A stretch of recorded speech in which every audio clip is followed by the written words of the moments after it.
My name is Michael Antonov, and here's Volga Aksoy, and we'll be talking about mastering the Oculus SDK. This talk will mostly focus on kind of the C++ aspect of things, and also the general roadmap and where we are heading. So some of the first things we'll cover include just touching on the new SDK features we recently shipped related to DK2, things such as direct-to-rift, driver modes, latency testing, pixel luminance, and so on. And then we'll talk about various techniques and approaches of how to make things more efficient. Also talk about SDK rendering versus app rendering and so on. And finally, we'll talk about some things that can improve the whole thing going forward. So there'll be discussion of time warp and kind of our near-term and slightly longer-term roadmap on the SDK side. So direct-to-rift. That is before direct mode, and what we had earlier with DK1, we used extended mode for the most time to target a display. So this had a number of implications. First of all is that the Rift showed up as an OS display. And it meant that the application had to place the window on the Rift monitor. And it had some side effects, such as icons would be in the wrong place, windows would show up on it, and you couldn't really read them easily. And on a more technical, low-level side, it meant also that Windows Compositor was a part of the rendering loop, which led to an extra frame of latency most of the time. Now, latency is something we're always optimizing, so we wanted to get rid of that. So, and finally, we also had to do manual GPU and CPU sync an extra time after present. So with direct-to-rift, we wanted to address these limitations. So as you might already be aware, what happens with direct-to-rift and the new driver is that now display is no longer part of a desktop, which means it'll just show up in a Rift, and you can actually display something else on the window, in the screen. So headset is not seen by the OS. It means it's not going to distract your behavior. There'll be no jumping windows and icons, and we are decoupling the vsync from the Windows Compositor, which means that 75 Hertz or 90 Hertz going forward, all of those rates can be achieved without any kind of slowdowns or delays. So another thing is we can avoid extra GPU buffering by taking advantage of kind of a low-level driver kernel interactions. So from a programming point of view, the way you use a rendering mode is set up a regular window with a swap chain, and you call something, a function called attach to window, and from that point on, an output will actually show up on your Rift. And this is really fairly straightforward to use. Now, we do hope that direct mode will become, as we work through various kinks with it, will become more of an accepted and standard solution, since it allows kind of seamless switches between applications and various other things. So another feature which you're aware of is that it allows mirroring. So you can display a duplicate of the image in your window. Now, there's a few nice things about that. One is that the window actually does not need to be the same size as the Rift, and it can actually display a different image. So in our world demo example, the white text you see up there rendering to the Rift, it's actually a child window overlay. So what you could do is actually put something else in there, and it may be like a single-person view or some kind of a summary screen, which would be useful for an observer without stereo. So mirroring has minimal overhead, but it does have some CPU implications. So you can turn it off if you want to. And of course, you still need to worry about focus and input going to that window, because that's how things work. And I've talked about being able to display a different image and whatever you want. In terms of implementation, I just wanted to touch on some of the things. We are actually involved with different parts of the DirectX stack, and we do plan to adding this type of functionality in other OSs as well. And we're working with, to try to minimize that impact, because we prefer not to write low-level drivers if we don't have to. But what it does is several things. We shim a Direct3D and OpenGL runtime on the user level, which means that when you create a window or a swap chain, we know about it and we can do something else with it. It does mean on a technical level that you need to initialize the rendering ship or libovr before we start. And whenever that happens, the swap chain of a window will automatically show up on a Rift primary monitor. So now another thing is, since DK2 uses a portrait display, we actually rotate the image as it gets copied to the primary scanned out buffer. So that's one of those things which we virtualize to make things simple. We do recommend that the resolution which is rendered is the one which comes from SDK, even if you can actually create different buffer sizes. So another part which we shim is really the kernel level and kind of a low-level OS stack. And this is what we really needed to do to prevent it from showing up on the monitor. So here, it hides the Rift, and it only shows up within our software. And it also enables efficient vsync, which I mentioned earlier. So now there have been a few technical details, so I wanted to thank everyone for bearing with us as we rolled this out. There's been a number of things we needed to resolve. So there's been a number of symptoms, so I wanted to touch on those and kind of let you guys know how we are working on addressing those. So the most common thing was the Rift simply did not turn it on for some people. There's been a number of reasons why that is. Most commonly, it happened on multi-GPU systems. And that relates to both mobile, where you have Optimus, which is dedicated plus Intel hardware, and it also happens sometimes on SLI configurations. So the tricky thing here is we found that on many laptops, the discrete GPU is not connected to the HDMI port. So which means that you have to route the data through the software, which incurs latency and processing, and that logic basically just has to be there. So we're working through optimizing that area and creating a bridge. Actually, if you look at some of the NVIDIA technologies, and what they did is Optimus actually implemented their own bridge in Windows 7 and 8, and Windows 8.1 comes with adaptive support. So we are working to kind of virtualize all that so that no matter what the case is, we handle it correctly. So we've been able to get some promising results. So for example, some Optimus systems, such as Razer Blade laptop, happens to work very well. Well, we've seen some other laptops where, for some reason, just copying that one frame takes 10 milliseconds. You don't have a lot of time to render after that, no matter how fast your discrete GPU is. So, that's something which hopefully will not happen too much. So, and in terms of the multi-GPU crossfire configurations, those should generally be usable, but one trick is when the video is plugged into the wrong adapter, which is not the one which has a frame buffer, again, the copy is needed. And our software would not detect that, and we're working on resolving those issues. So there have been a few other things which made it tricky. Display link is kind of an adapter which makes monitors work with USB. They also shim the kernel, so they've been conflicting with us. So we're working to resolve those issues.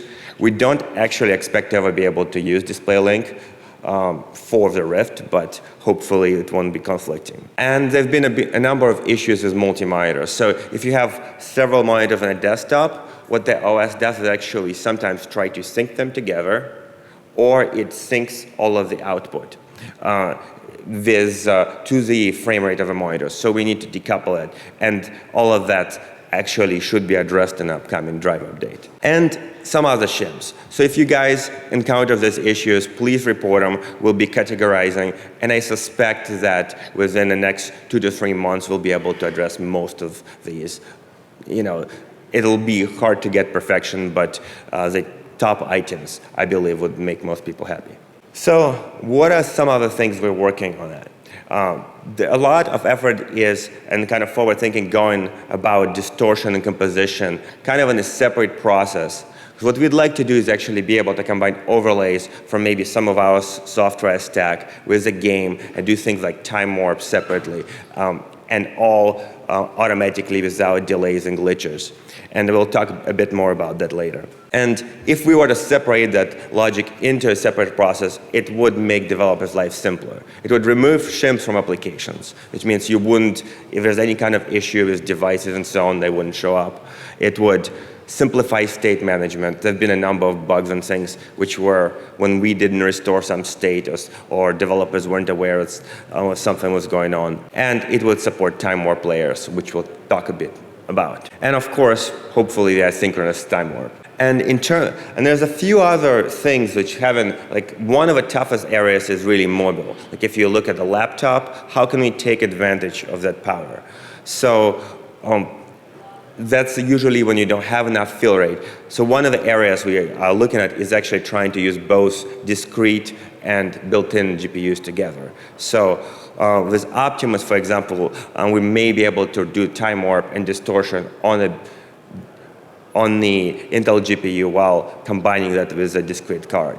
Those types of optimizations will get things to be better over next few months. And we're always researching better GPU pipelining and preemption. That is, things which make it more efficient. So I'll now hand over to Volga, and I'll come back to talk about time warp and things a bit later. Thanks, Mike. All right, so I will be talking a little bit about some of the newer SDK features as well, and then we'll move on to some other topics. So at Oculus, we've been talking quite a bit about the notion of motion-to-photon latency. And essentially, what it means is basically from the point the user starts moving their head, you're sampling the head-mounted display, that feeds into your rendering, and then the rendered scene eventually makes it onto the screen, and the screen finally lights up and physically shows the user what's happening. And the delay in that is essentially the motion-to-photon latency. Now, keeping that latency low is obviously really crucial for a solid VR experience. And at Oculus, our goal has always been to make sure that that is roughly less than 20 milliseconds. And hopefully, the closer you can get to, say, 5 milliseconds, even better. And the good news is actually on the PC side, we're getting really close to this point, and we'll be sharing some of our numbers in a bit. When you look at the DK1, the way you would do latency testing was by owning this piece of hardware that was purpose-built by Oculus. You would essentially screw it into the lens cap, and when you push the button, the application would essentially go into a latency testing mode. And you couldn't really interact with the application at that point. It was basically not usable, and you had to wait for the results to come back, and you would just see the results, and that was it. And ultimately, that was basically too cumbersome. Very few people utilized it, and that meant that there was really minimal developer utilization. Wasn't too surprising. With the DK2, however, we have some new cool features built into it. Essentially, the panel of the DK2 can sample the top right pixel, the color of the top right pixel, and it also knows exactly the timestamp of when that color changed. And it can reroute that information through the USB to the PC, and then the SDK ends up taking over the rest of the calculation to orchestrate the latency calculation aspect. The interesting part here is that the SDK internally can utilize the very accurate CPU and GPU timing to know exactly how many milliseconds have passed up to the point where your application is calling present. Unfortunately, from that point on, it becomes a bit of a black box to the VR application because there is, at that point, the VR app has no idea how many milliseconds it's going to take for that information to finally hit the screen. And that's the part where the SDK relies on the DK2 latency testing feature. And the reason why this is a bit of a black box is because there's a whole slew of different things that you have on PCs that can ultimately change the behavior of how the timing ends up responding. and the OS, the GPU. We've seen all of these alter that timing. And at Oculus internally, we've seen that it can go anywhere from 0 frames, maybe all the way up to 4 frames and above. And when you consider that for the DK2, that essentially means at 75 hertz, you already have potentially more than 50 milliseconds. And obviously, you want to make sure you're accounting for that somehow, or you at least know about it up front. So the high-level implementation of how this latency testing feature works is basically that the PC side renders to the top right pixel a certain color and records the time of when that was rendered. And then once that reaches the HMD screen, the HMD detects that color and sends back the PC when that certain color was detected. Then the SDK takes that information and matches it up with what it originally recorded and when that came back. And the more samples it takes, the more reliable it gets, and eventually it starts reporting very accurate latency times. So the final latency calculation, however, ends up being the time difference from when the HMD was sampled just before present up to the point where the and that is included to the point where the DK2 latency testing ends up returning a value, and it's basically the summation of those two values.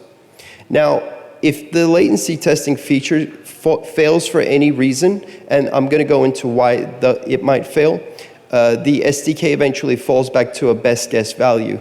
And that really depends on the kind of headset you're using, obviously. For example, in the DK1, since we don't have that value, it always ends up going off of the best guess value. The latency info is ultimately also available to the application. It's not only there in the SDK, and you can also see this in our Oculus World demo. If you hit space, you'll essentially get this kind of info on the screen, which has a whole bunch of VR-related info, and I'll go into that detail of what each of them mean. I should note that sometimes you'll see not applicable show up instead of the timing, and that can happen due to various reasons. For example, perhaps your application isn't properly full screened on the HMD, so the top right pixel isn't getting rendered exactly where it's supposed to. Or maybe you're not running your application V-synced, so the timing, the colors, the top right pixel color might not be going through the transition of what the SDK is expecting, because it's flipping way faster or way slower than expected. And maybe if you're trying to do this yourself and you have incorrect gamma space, then again, the colors might not be going through their expected values. So these are some of the reasons that you've got to make sure that you've nailed down before getting the latency tester feature to keep working reliably. Here in this case, you'll see the REN section in the world demo, and that effectively is the latency from the point the HMD sample pose was sampled to the point it was eventually rendered.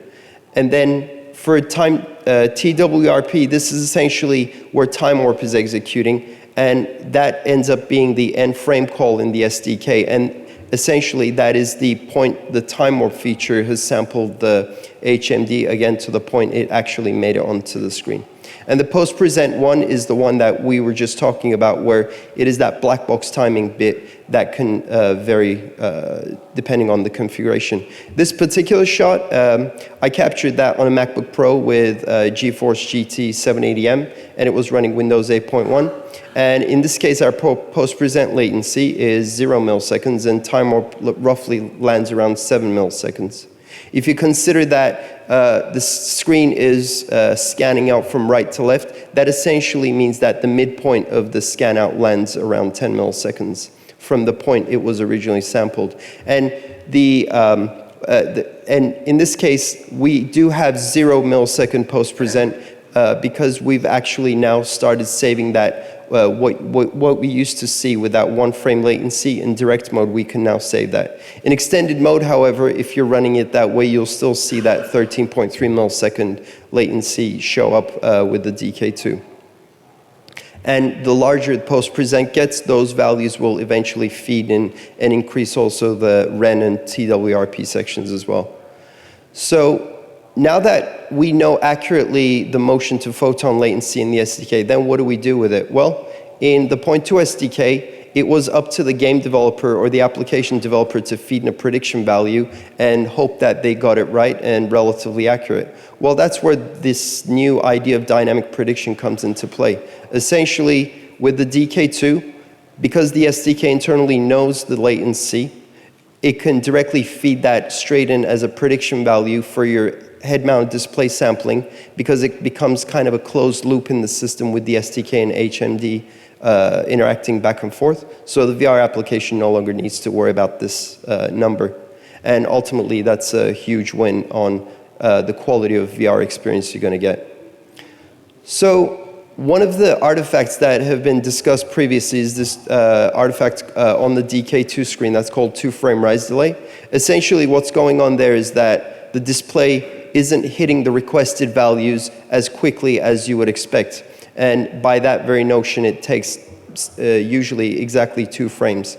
And we're accounting for this in the SDK with our software CPU and GPU utilization. So if we were to show kind of what's going on under the hood, say on the left side is the case where we're not doing anything special, it's just operating as normal.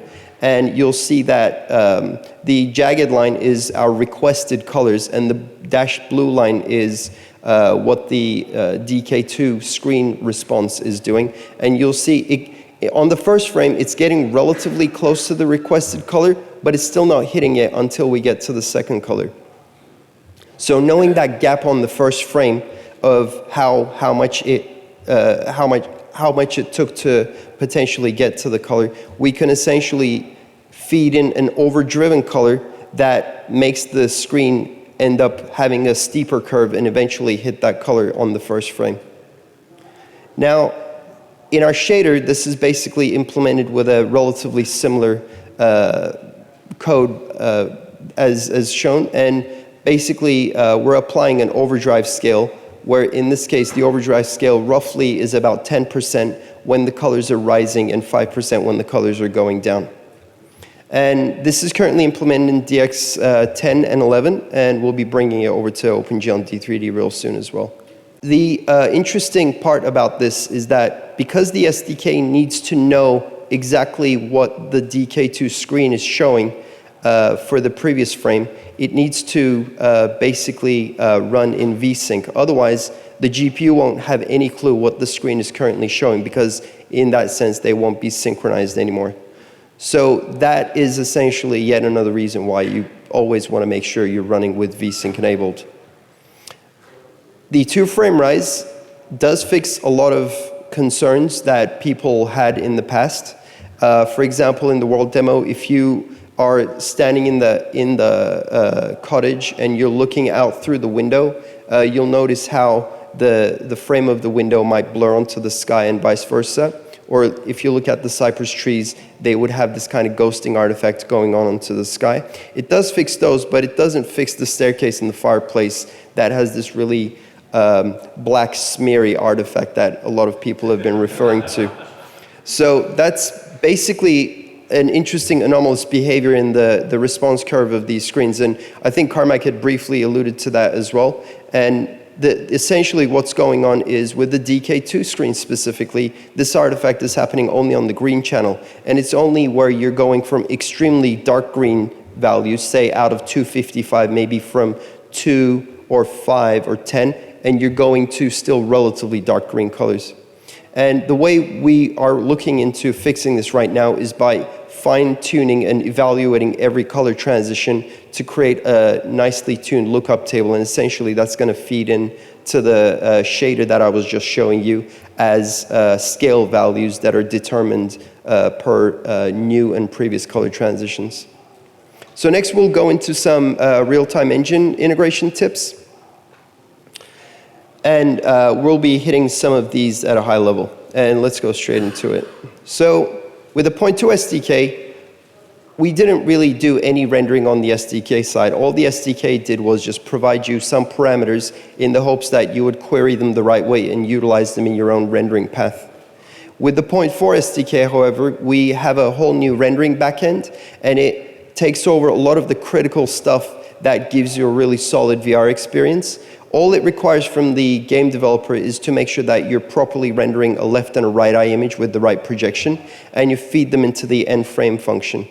And from that point on, the SDK continues down the path to the present call and applies a lot of these bullet point features of the ones also we've talked about, making sure the latency is low, we're doing the right kind of overdrive and the chromatic aberration.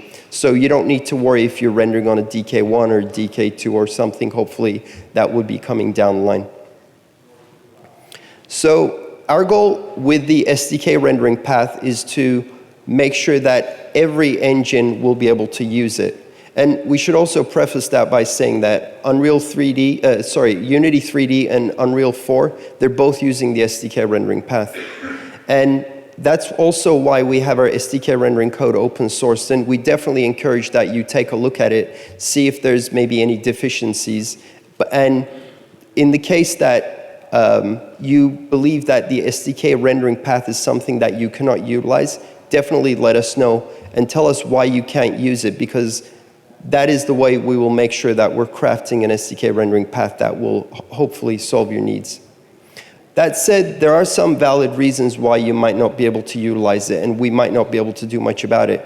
Say you don't have your engine source code, so you simply can't integrate the SDK into it, but you're just a content creator. Or maybe you're utilizing some render API that isn't public. We wouldn't be able to ship with that API support either. Now, interestingly enough, there's some techniques that developers might think isn't applicable, like the case of the stereo 3D post effects reprojection technique CryEngine does. In reality, that is something that would work, but again, these are the kind of things that we need to create a dialogue with you guys to make sure that this is accounted for. Maybe you want to do some post-distortion rendering, like maybe you want to render some debug text on the screen after the time the distortion has been done. Maybe you want to watermark the frame buffer. That is something we don't currently support, but if there's a need for it, again, let us know. And maybe there's some showstopper bugs that we're not aware of. Maybe there's flat out missing features. And these are all the things that, we would, as usual, just let us know. And I'm trying to harp on this point because we've seen a lot of developers that kind of just turn off the SDK rendering path, assuming that there's no way they're going to be able to get those features. And this is something that we would like to create a dialogue with developers for. So the recommended SDK integration path goes along the lines of initially just taking the Oculus Room Tiny. And mind you, this is not if obviously you're using a supported engine, but if you're putting it into your own engine for the first time. You want to basically look at the Oculus Room Tiny, see how it's bootstrapping the SDK. In that sample, we show how you can achieve both SDK rendering path as well as app rendering. Once you know everything there is good to go, you have a solid VR experience, then you can move on to the Oculus World demo and look for some of the more advanced features. And those are essentially all laid out in our options menu when you hit the tab button. Judder is one of those things that have come up time and time again, especially when you talk about the DK2. Interestingly enough, this wasn't really brought up that much with the DK1 users, partly because the DK1 had a relatively smeary screen, it didn't have the low persistence, and it wasn't as accurate as the DK2. When you look at the DK2, for example, the low persistence, the higher resolution, the precise tracking, these all essentially created a very finely tuned, accurate environment. And any kind of hitch would almost have this uncanny valley of VR tracking. The closer you get to creating a really seamless experience, any little twitching or any little inaccuracy ends up pulling you right out of it, and it becomes a more annoying feature, annoying experience. So some of the more obvious reasons on why this is happening, for example, obviously low experience, right? Low FPS. Maybe you're throwing way too much at the GPU and the CPU, and the end user's computer can't handle it. One of the more obvious ways of doing this, right now, maybe you're not thinking too much about this, but down the line, if you want a wide array of people to be able to play your game or your VR experience, you got to make sure you're putting in a lot of graphics options. This is kind of something that a lot of AAA game developers have already been used to in the PC department, but you have to make sure that you're also accounting for this, especially more so for VR games, because dropping frames simply isn't acceptable. And then you might have highly variable prediction. If you have very unpredictable frame loads, maybe one frame it's trying to predict 2 milliseconds, the next frame is trying to predict 10 milliseconds, that kind of really disparate predictions can make it look like it's actually having dropped frames. In fact, it might just be overshooting and undershooting. Ideally, time warp takes care of this, but there's situations where it might not be able to. And then sometimes this is an issue with end users where they have an incorrect setup, where maybe you have a bad refresh rate simply because even though you think the application is properly running on the screen, at full screen, maybe it's accidentally running in a window, or it's running in this quote-unquote fake full screen mode because maybe it's trying to do some debug trickery. There you want to make sure that the application is properly full screen, because otherwise it's going to accidentally V-sync with a different screen, and usually that ends up being the primary screen. Or your engine might simply be incorrectly using the timing accuracies of the SDK, and we'll touch on that in a little bit. So one of the things the SDK provides is the recommended eye texture resolutions. And you can change this value on the fly if you want to, and simply push those values into the end frame. The rest of that pipe ends up being taken care of by the SDK. With the distortion, all the values are internally updated properly. And one good reason for doing this is perhaps knowing that you're not going to be able to maintain the high frame rate where the situation is changing dynamically, so you dynamically also scale down your eye resolutions. This is something you can also see in the Oculus World demo, and the option is in the dynamic res scaling, and you'll notice that as it's scaling up and down the 3D scene, you won't be able to tell exactly that the 3D scene resolution is going down. Where it becomes really obvious is for the UI, because the text granularity, again, something that Carmack was trying to harp on, the text legibility becomes a serious concern when dealing with these kinds of things. And ideally, to account for this kind of thing, you would have a split layer behavior where the 3D scene might actually be lower to a lower res buffer than the UI. This is something we don't currently support, but Mike will talk briefly about potentially bringing that kind of support. So the SDK also provides you recommended FOVs. And FOV in this case is 4 separate values of tangent angles for each direction in the camera frustum. And we also have helpers to make sure that out of that FOV port, you can pull out a regular projection matrix. One thing we want to harp on is that please don't try to cook up your own projection matrix, because we've seen a lot of times where people think they eyeball it. They're like, yeah, I think that's good enough, when in fact, sometimes we've seen games that have divergent stereo parallax. That is a no-no when it comes to stereo rendering. But we've seen it, and people have thought that that was the right way to render it.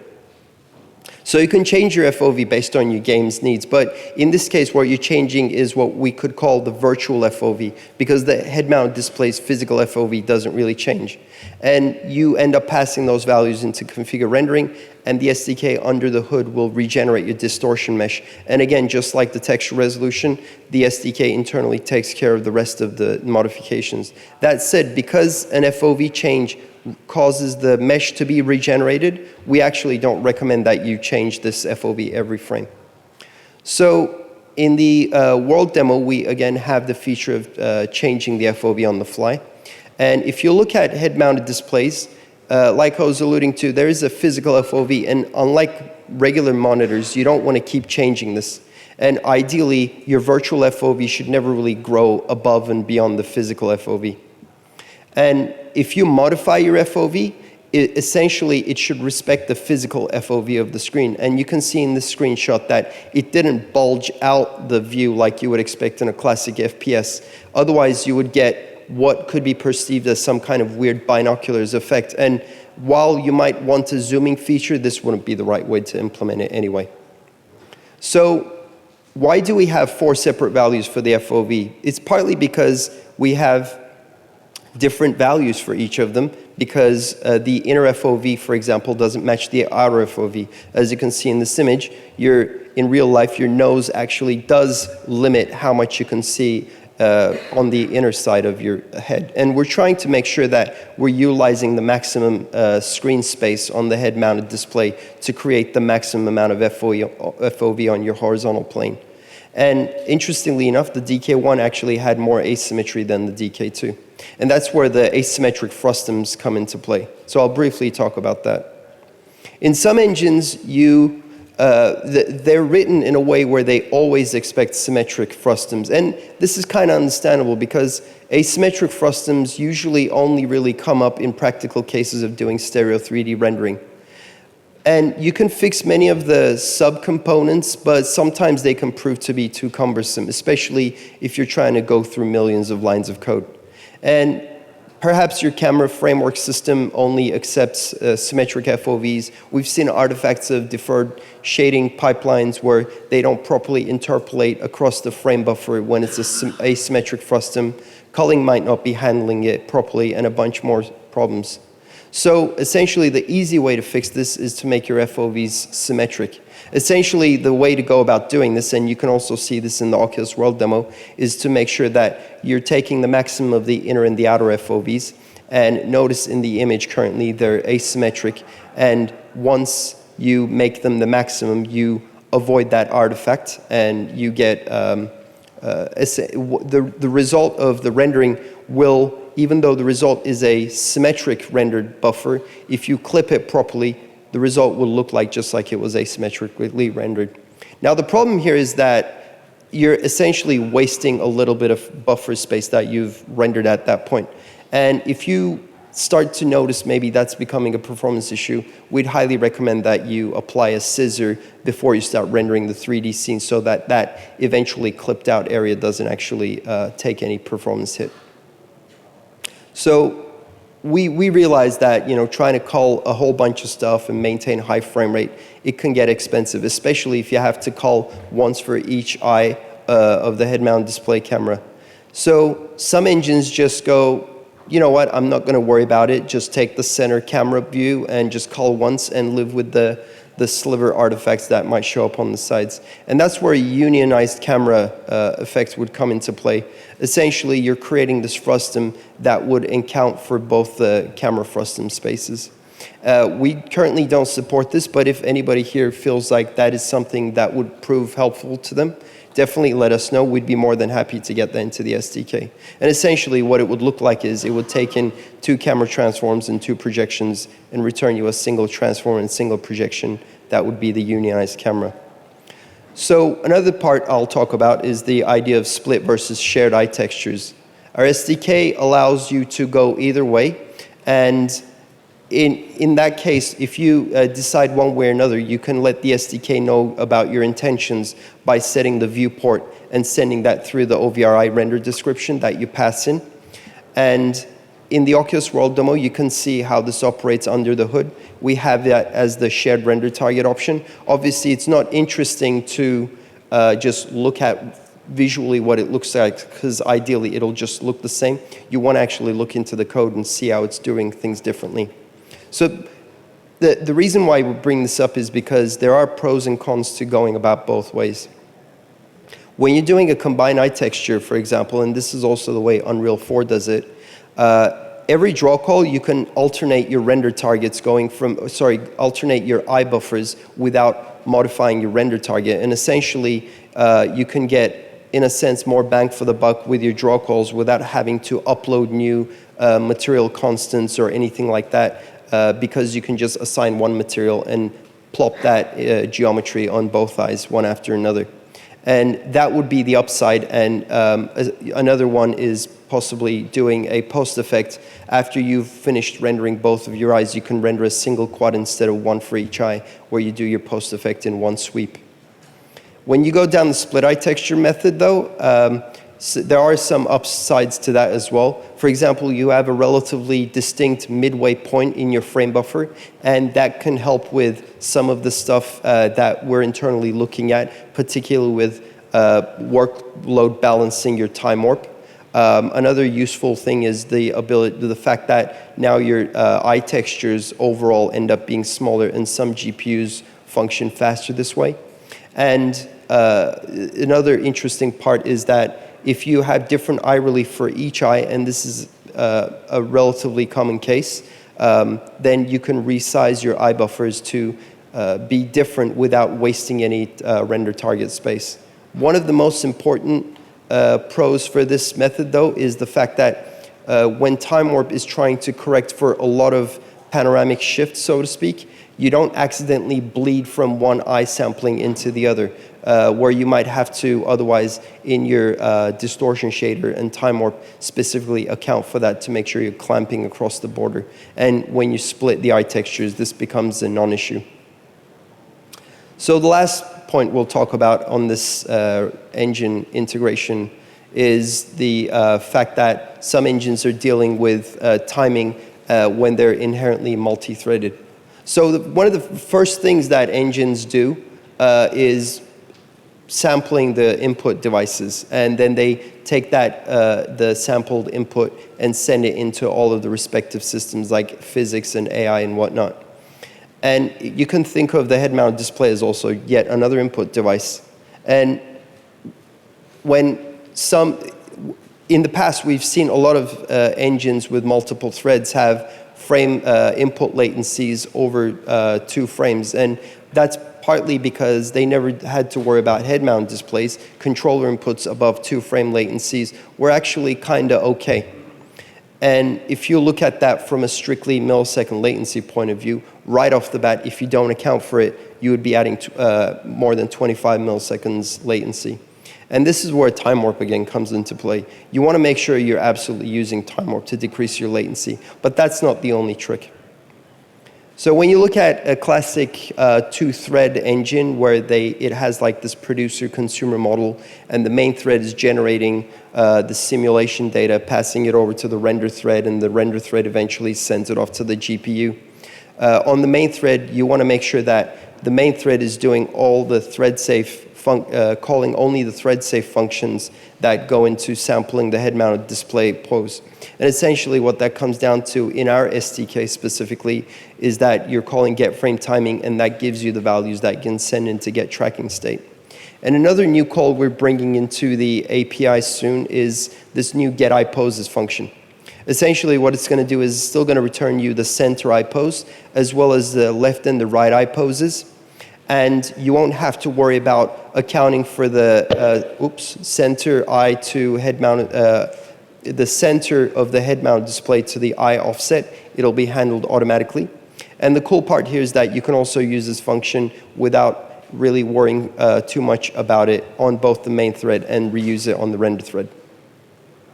So the 0.4 SDK time warp feature mainly just fixes your orientation latency. Now this is fairly good in the sense that the majority of the lag feeling actually comes from orientation lagging, but there is a tiny bit that could come from positional latency. And the way to make sure you're accounting for that is to go and resample your head-mounted display pose just before you begin rendering the 3D scene. It won't be obviously as low latency as your orientation correction, but it will be much better than just doing it on the main thread and never worrying about it again. And in this case, you want to make sure your time warp is getting very precise timing triggers. And essentially what we mean by that is you're starting it with your begin frame or begin frame timing on the render thread, and you're ending with your end frame or end frame timing calls. And in our SDK, there is really no other call that affects the timing that eventually feeds into the time warp each frame. Now, the parameters that get sent to the time warp are all basically going into your end frame call. And essentially, those are simply your 2 render poses, 1 for each eye, and the 2 textures, again, 1 for each eye. Although you can, like I was pointing out before, you can share those textures for each eye. The most important thing I should point out about this, though, is that time warp in itself does not care at what point the head-mounted display was sampled prior to time warp or via what SDK call that render pose was generated. As long as you're providing the render poses that were genuinely used for creating those eye textures, time warp will be able to account for that. And you can, for example, get those to, like I was just pointing out, the poses from get tracking state or the get eye pose functions. And on that note, I'll leave the rest of it up to Mike.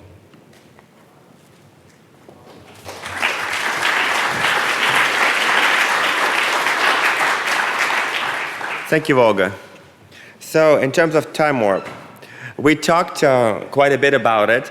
I think a dancing version might be easier. But in terms of what it does, you guys are already familiar. It reprojects a rendering to a point, a later point in time where the sensor is going to be. And it's done actually simultaneously with distortion, so it doesn't have an occurred coast. Mostly we are using it to reduce latency, and another thing it does is actually account for rolling shutter, which is this beam of light which crosses the screen at different points in time. There's actually transformations done on the right side, on the left side are slightly different. So, as Volga mentioned, we handle currently orientation, which is the biggest visual cue, but it is possible to do some positional time warp. And in fact, in our SDK, if you look at the shaders, we have a research implementation available. So you have to provide a depth buffer, it gets a bit involved, and it's something which could help, especially once you have positional tracking. Now, so far what we have been doing is synchronous time warp.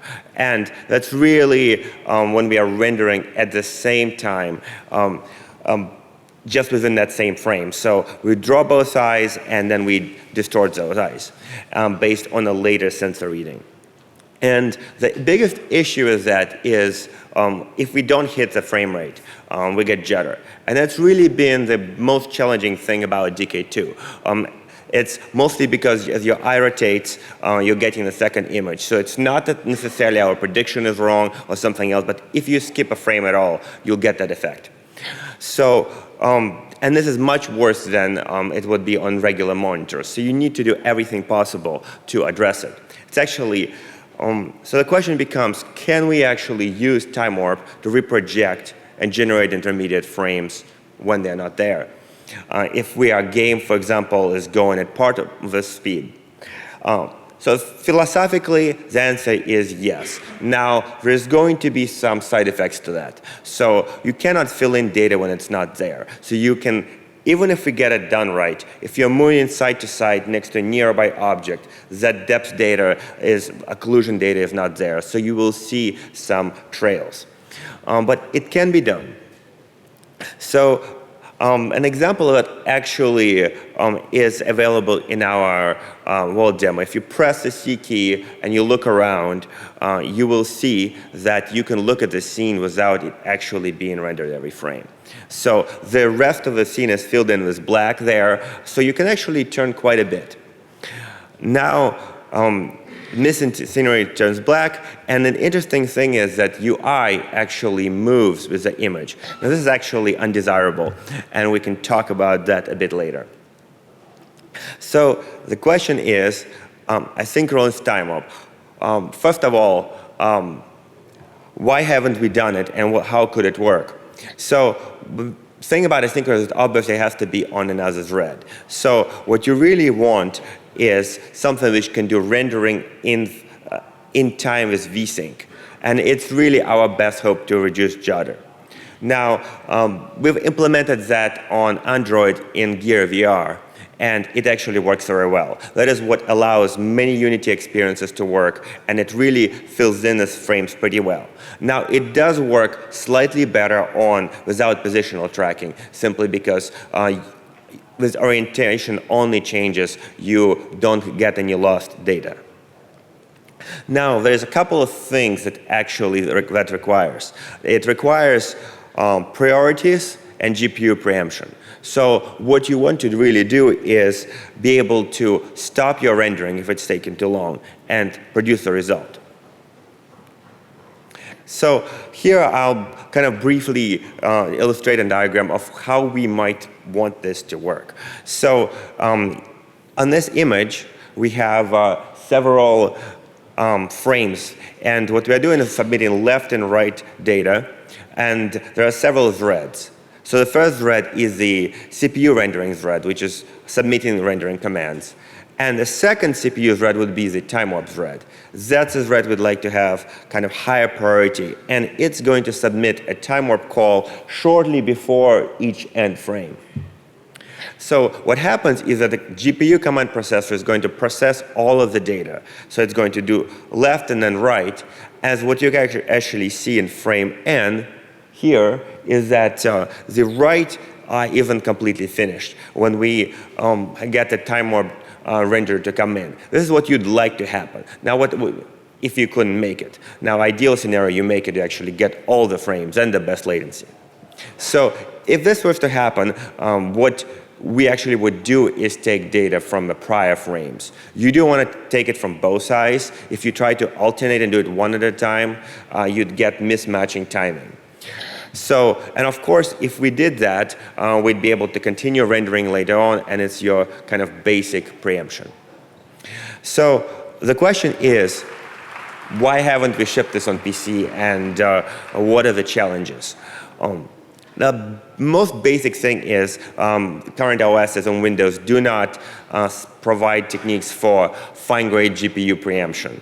And there's no notion of GPU priorities that is exposed to the user.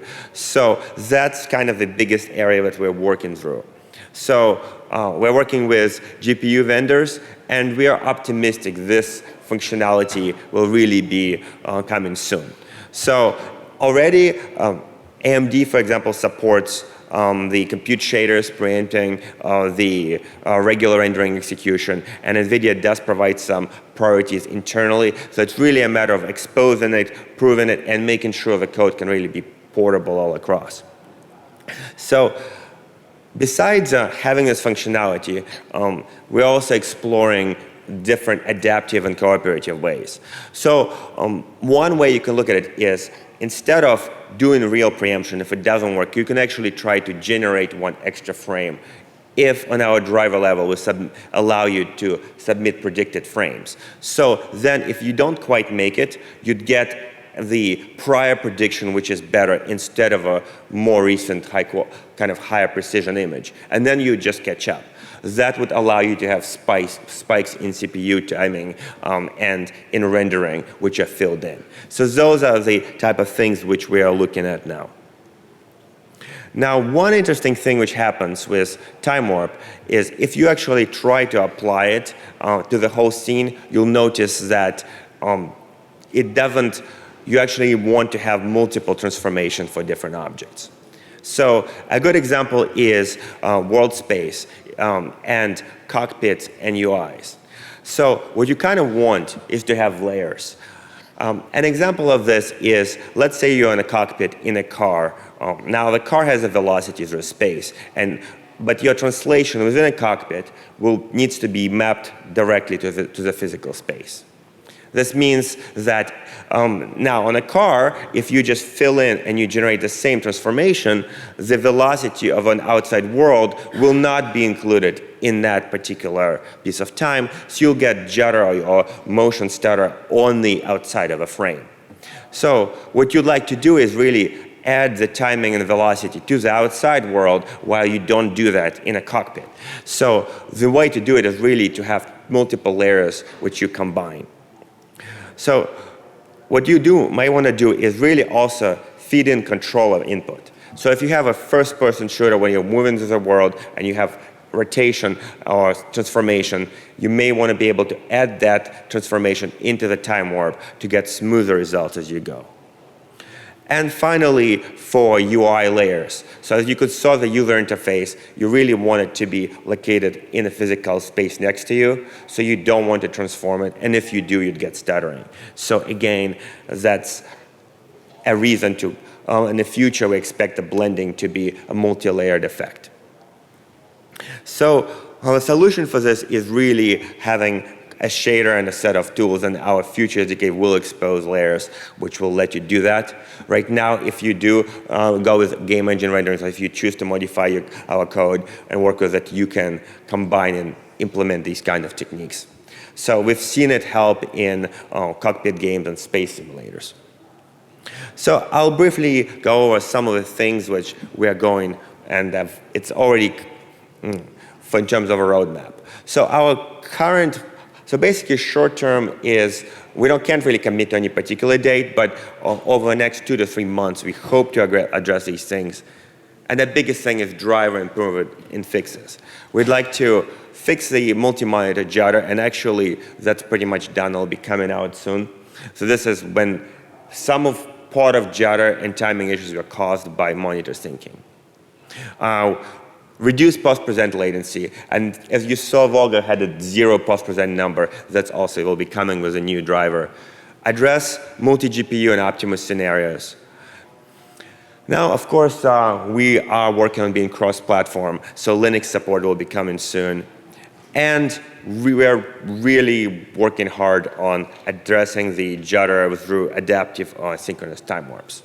Now, the thing about this is we really do prefer our games to run at full frame rate because there are visual costs even to being able to fill in the frames. But at least this should help quite a bit, especially on mobile systems. And time warp layers, which I talked about. Now, kind of slightly longer term, we are looking at really making a runtime DLL, which would allow us to scale to future hardware. So let's say we look at Crescent Bay and we introduced back-of-the-head tracking. If we change the refresh rate and other details of the screen and lenses, the best way for us to do that is to be able to supply a DLL, which would allow games to update to that automatically without having to rebuild and recompile. So we'd like to, within kind of a longer 2 to 6 months time frame, we'll be switching to that model. It does mean there'll be less frequent versioning, but hopefully kind of more functionality will be released in those. And the other thing we're looking for doing is advanced VR composition.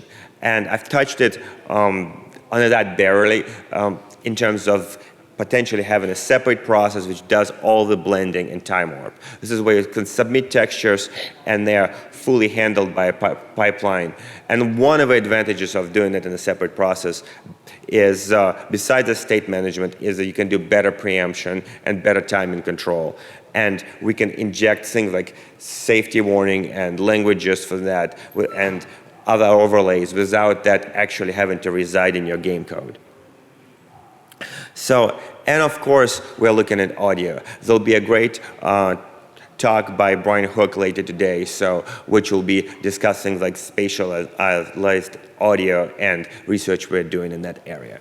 So we're hoping to add and extend things there. So that's pretty much it. Now we'll open for any questions you have about SDK. All right.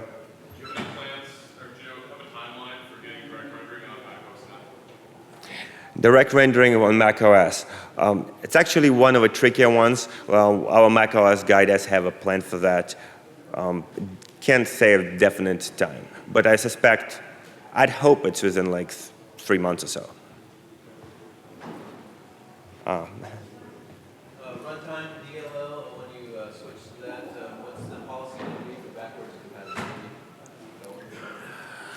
So we definitely need to take that seriously, so we are thinking about it a lot. At this point, we are careful about not making as much of a break-in changes, or if we do, there'll be a period, and before the consumer release, there'd be a period where we deprecate potentially something, release a new version, and maybe within a month or 2, we can choose to remove new functionality.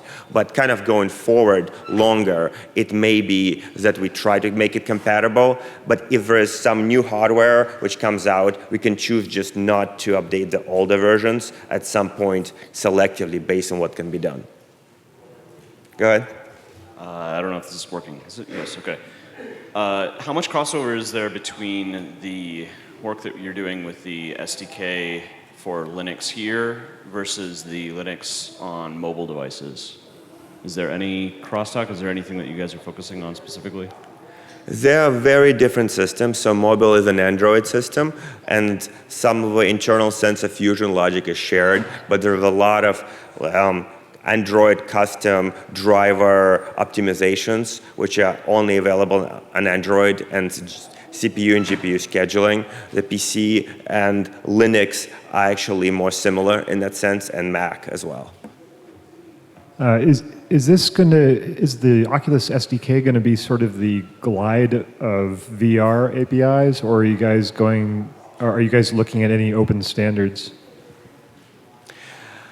At the current point, our goal is to support our devices because actually, there's not a whole range of devices, and other ones are not necessarily open. I suspect longer term, there'll be APIs and things which come up. But right now, having it kind of the way it is allows us to iterate and move fast and kind of address the different hardware situations. So at some point, yes. For time warp prediction, does it adapt to each user or is more generic when you do the prediction? So there is several things. So if you have, let's say you have asynchronous time warp, it will generate frames just before the VSync scan out. So or as John was talking, you'd preferably do it even as you raise the beam. But assume that you don't raise the beam, it would be just before that time. Now, if you happen to not have a new frame, it takes the prior frame's orientation and computes the data on it. If you miss 2 frames, it would still work. So it actually works to fill it in, but of course the quality very quickly degrades.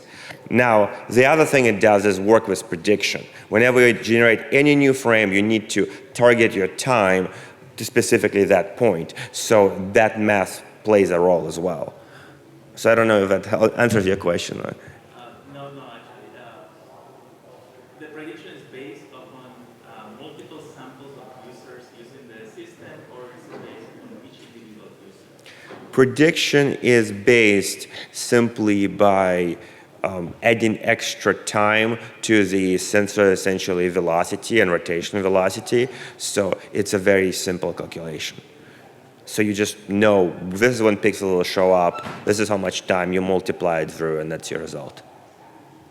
Hello, sorry. I might be right in assuming that the API currently makes the assumption that all rendering happens on the same thread, even in a kind of multi-threaded situation. So like there's assertions in end frame to make sure that it's called on the same thread as begin frame. But in our engine, it doesn't really apply because we have this task-based scheduler where different rendering tasks can happen on various threads. Could we relax that assumption in future updates to the SDK? So I would want to talk a little bit more what specific issues you are facing with that. We'll obviously need to figure out some way to preempt or generate extra frame data, and that data needs to submit it in timely manner. But around that, I suspect there's ways we can improve things. All right. Oh, okay, last question. Oh, hi. There are HMD capabilities like available and captured right now in the SDK. I don't think they are used. What is the purpose of those flags, of captured and available? Can you please repeat what the flags are? The captured and available HMD capabilities in the SDK right now are not used. What is the purpose of those? Oh.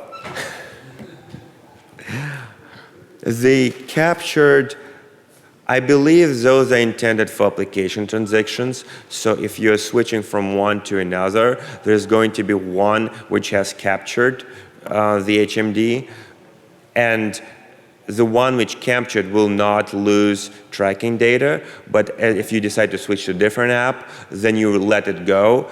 And once it's no longer captured, the mode of tracking can change. So for example, somebody might turn off the camera on you, another app. So you could still read the data, but you don't have control of those settings, tracking settings anymore.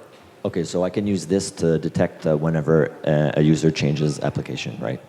That's the goal? Okay. The idea is you can have two applications which access sensor data. And that was actually one of the reasons we separated the logic into a service, is to support those scenarios. Thank you.